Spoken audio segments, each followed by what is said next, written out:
আরে বাবা জীবন যে, তুমি কখন এলে? এই তো বাবা এক্ষুনি এলাম। ও মা, এই বাবা জীবন যে, আর মিনুমা কোথায়? তাকে দেখছি না কেন? মিনু মিনু তো আসেনি আমার সঙ্গে, আমি একাই এসেছি। সে কি কথা, তাকে ওখানে ফেলে একা চলে এলে তুমি? সে তো আমায় ঝগড়া করে বাড়ি থেকে বার করে দিলে। হ্যাঁ, আমার তো আর যাওয়ার জায়গা নেই, তাই ভাবলাম যতদিন না আপনাদের মেয়ের মেজাজ ঠিক হচ্ছে ততদিন আমি এখানেই বেশ করেছো বাবা, বেশ করেছো।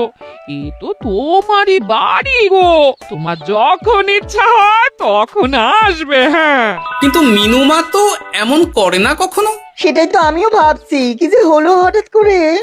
একসাথে থাকলে অমন একটু আধটু হয়। তুমি কিছু চিন্তা করো না বাবা, সব ঠিক হয়ে যাবে। হ্যাঁ, আহা, তুমি এখানে দাঁড়িয়ে থাকলে কেন? যাও বাজার করে নিয়ে এসো। জামাই আমাদের কতদিন পরে এলো। হ্যাঁ, চেহারাটাও কেমন শুকনো লাগছে গো। আহা হা হা হা, রাতে কি খাবে বাবা? লম্বা চালের ভাত দিয়ে একটু পাঁঠার মাংস করে দিই। হ্যাঁ, ওই শুরু হয়ে গেল তো। সে তুমি যতই বিষম খাও না কেন, জামাই আমাদের পাঁঠার মাংস খাবেই খাবে, আমি বলে দিলাম। হ্যাঁ,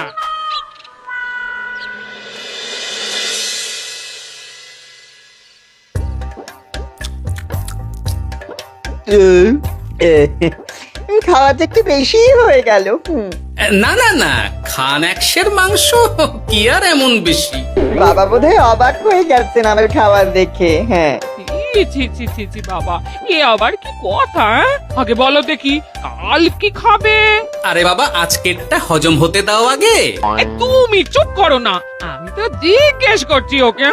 আসলে মা কি জানেন তো, অনেকদিন ইলিশ খাই না, তাই ভাবছিলাম কি।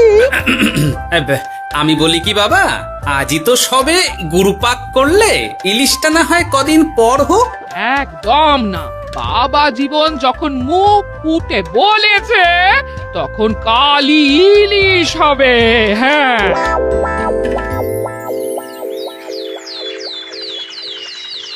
গেছে যখন যাক, বেশি ভেবে আর কি হবে। তার চেয়ে বরং গিন্নি যদি একটু তেল ঝাল দিয়ে কষিয়ে রান্না করে, অনেকদিন পর জমিয়ে ইলিশ খাওয়া যাবে। কি অত একা একা ভাবেন বলুন তো বাবা শ্বশুর? ও বাবা, তুমি আবার উদয় হলে কোত্থেকে? শ্বশুর বাড়ি এসেছি বলে কি খালি হাতে বসে থাকবো নাকি? এই একটু বাজার করে নিয়ে এলাম তাই। বাহ বাহ বাহ বাহ বাহ বাহ বাহ, কি বাজার করলে শুনি? তেমন কিছু না, ওই একটু চুনো মাছ আর কুমড়ো শাক। হ্যাঁ?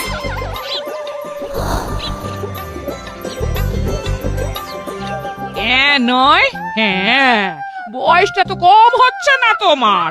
কাল মাংস, আজ ইলিশ, হজম হবে তোমার? হ্যাঁ, কাল মাংস মানে? আমায় তো শুধু ঝোল আলু দিলে তুমি, বাকি সবই ওই। চপ, গোলের সাথে তো কিছুটা মাংস গলে মিশেছে নাকি? সেটা কোথায় যাবে? হ্যাঁ, তা বলে এই চুনো মাছ আর কুমড়ো শাকের ঘ্যাঁট? জানেন তো মা, ইলিশ ভাজার চেয়ে আমার ইলিশ ভাপাটাই বেশি ভালো লাগে। হ্যাঁ, এই নাও নাও নাও, আরো দুটো ইলিশ ভাপা নাও। এই না না, আমি আর পারবো না। পারবে পারবে, সব পারবে। সবে তো ছখানা হয়েছে, আর না নিলে হয় কি করে বলো? হতভাগা, গোটা ইলিশটা সাবড়ে দিল। পারলে বেটা আমাকেও সাবড়ে দেবে কোনোদিন। কি হলো বাবা, আপনিও একটা খাবেন নাকি? না না বাবা, তুমি খাও, আমার জন্য চুনোই ঠিক আছে। মা, ইলিশ ভাজা আছে নাকি? আসলে ভাজাটাও এমন করা হয়েছে না যে। আহা, নাও না বাবা, নাও, লজ্জার কি?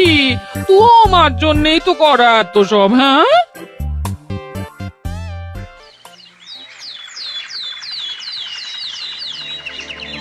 উফ, এই কতদিন পর একটু ভালো মন্দ খেয়ে গায়ে একটু গতি লেগেছে আবার। খিদেটা আরো বাড়াতে হবে, যত খিদে বাড়াবে তত পেট ভরবে, আর যত পেট ভরবে তত শরীর ফুলবে।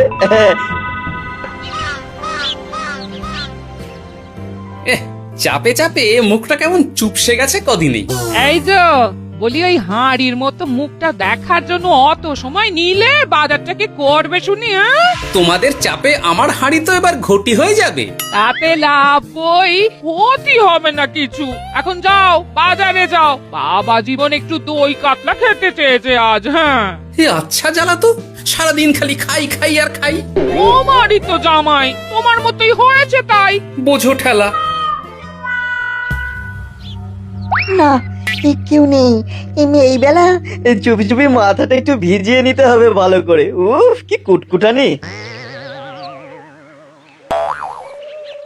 রে বাপরে বাপ, গোপালের জামাইয়ের একই কীর্তি। দই খাবো দিয়ে চিনি।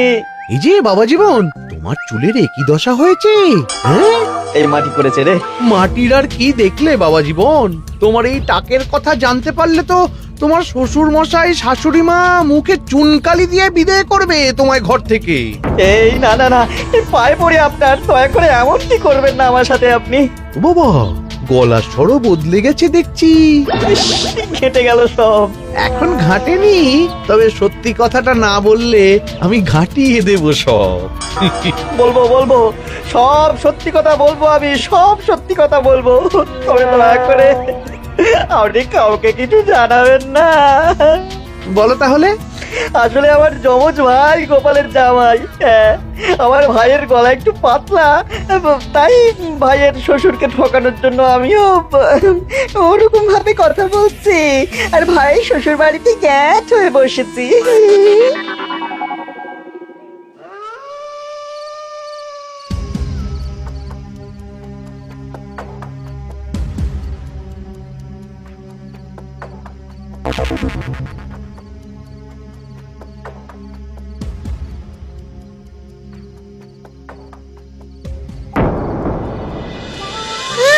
আজ গোপাল দাদুর বাড়িতে ভালোই খাওয়া হবে।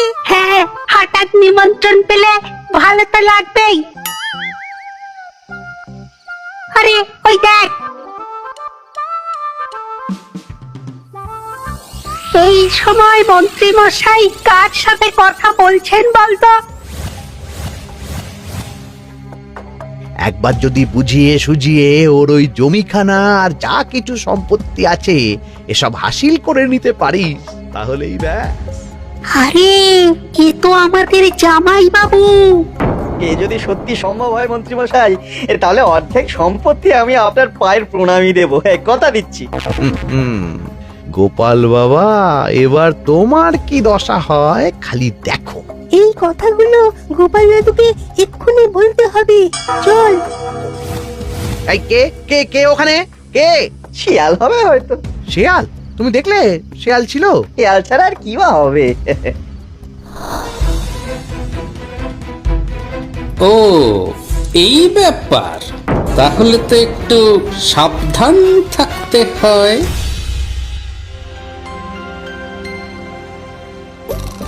কি হে বাবা জীবন, আর কত ঘুমোবে? তুমি না বলেছিলে আমার চারা গাছের দেখভাল করবে? করবো বাবা, নিশ্চয়ই করবো।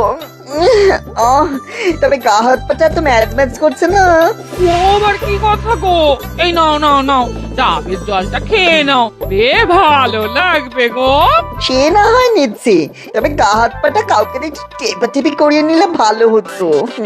গিন্নি আমি চলি বুঝলে, এরপর বাজারে গেলে রাজবাড়ি যেতে আমার দেরি হয়ে যাবে। ও সব পরে হবে, দেখছো না জামাই বাবা জীবন কেমন ব্যথায় কষ্ট পাচ্ছে। হ্যাঁ? তুমি বরং একটা লোক ডেকে দাও, বাবা জীবনকে একটু হাত পা টিপে দিক। হ্যাঁ, আরে এখন আমি কোথায় লোক খুঁজতে যাব? খোঁজাখুঁজির কি আছে বাবা, আপনি যদি একটু মানে আর কি বলতেনই তো। আমি আমি কি? হ্যাঁ, তা কি বলতে চাইছোটা কি বলো তো? ওহ, তুমিও না সত্যি, সব কথা কি মুখে বলে দিতে হয় গো? আর বুঝতে পারো তো কিছু? বাবা জীবন বলছে তুমি থাকতে অন্য লোকের কি দরকার আছে? তুমি তোর হাত পা টিপে দিতে পারো নাকি? আমি শ্বশুর হয়ে জামাইয়ের গা হাত পা টিপে দেবো? এতে লজ্জা পাওয়ার কি আছে বাবা? জামাই যদি শ্বশুরের সেবা করতে পারে, তাহলে শ্বশুর কেন জামাই সেবা করতে পারবে না? ঠিক কথা। দাঁড়াও দাঁড়াও, আমি ঘর থেকে তেল এনে দিচ্ছি, তুমি ভালো করে জামাই বাবা জীবনকে একটু মালিশ করে দাও তো, বরং আরাম হবে। হ্যাঁ হ্যাঁ হ্যাঁ, আমি তেল এনে দিচ্ছি। খুব ভালো হচ্ছে বাবা। এই করে যান একদম থামবেন না, করে যান। হতভাগা, আমার জান কয়লা করে উনি আরামে ঝিমোচ্ছেন, দিতে হয় এক। এ কি জামাইয়ের মাথার এ কি অবস্থা, এ কি কাণ্ড! এ তো জামাই নয়, জামাইয়ের মতো দেখতে